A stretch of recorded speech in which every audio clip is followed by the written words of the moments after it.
Ransomware continues to be one of the most dangerous cyber threats facing organizations today. Every year, attacks become more targeted and more automated and more expensive to recover from. Organizations invest in security tools, but many still struggle with a fundamental question. Are we actually reducing risk, or are we just adding more technology? That's where cybersecurity frameworks come in. Frameworks like MITRE, NIST SP-853, and the NIST Cybersecurity Framework exist to help organizations understand how attackers operate, what safeguards should be in place, and how defensive capabilities should be organized. But even with all of these frameworks, many security programs still stop short of answering the questions executives care most about. How much risk do we actually have, and what is it costing the business? That's where FAIR, the Factor Analysis of Informational Risk, changes the conversation. FAIR provides a structured way to quantify cyber risk in financial terms. It connects technical control performance to the likelihood of an incident and the magnitude of financial loss. Instead of relying on red, yellow, and green risk ratings,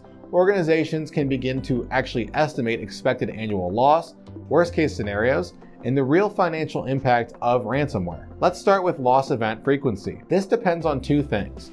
First, how often the organization is likely to face ransomware attempts. Second, how vulnerable the organization is to those attacks. Threat intelligence can help estimate how often attacks occur, but your controls determine how effective those attacks will be. Not all controls reduce vulnerability in the same way. Protect controls actively block or stop attacks and are the most influential. Identify controls give visibility. They tell you what systems, accounts, and data exist, so you know what needs protection. And governance controls make sure protections stay effective over time by defining policies, assigning ownership, and allocating resources. Each ransomware technique is assessed against relevant controls. Controls that mitigate a technique contribute a weighted score, which is then combined to create a vulnerability percentage. This number directly influences the loss event frequency. The higher the vulnerability, the more likely a ransomware attack will succeed. Now let's talk about loss magnitude. This is the financial impact if ransomware does succeed. It includes direct costs like ransom payments, incident response, and system restoration, as well as indirect costs such as downtime,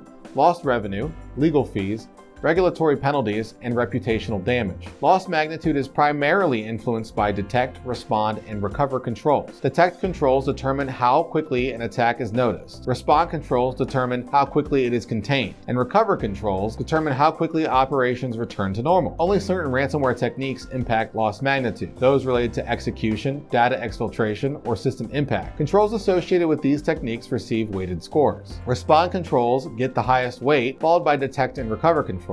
Practitioners then estimate low, moderate, and high loss values for both primary and secondary impacts, informed by the effectiveness of the controls in place. Once loss event frequency and loss magnitude are calculated, a Monte Carlo simulation generates a loss exceedance curve. This curve shows the probability of different loss amounts and produces key metrics like annualized loss exposure, medium loss, and tail risk. This approach allows cybersecurity to be discussed in business terms. By combining MITRE, NIST, and FAIR, organizations move from reactive security to data-driven, intentional, and sustainable risk management.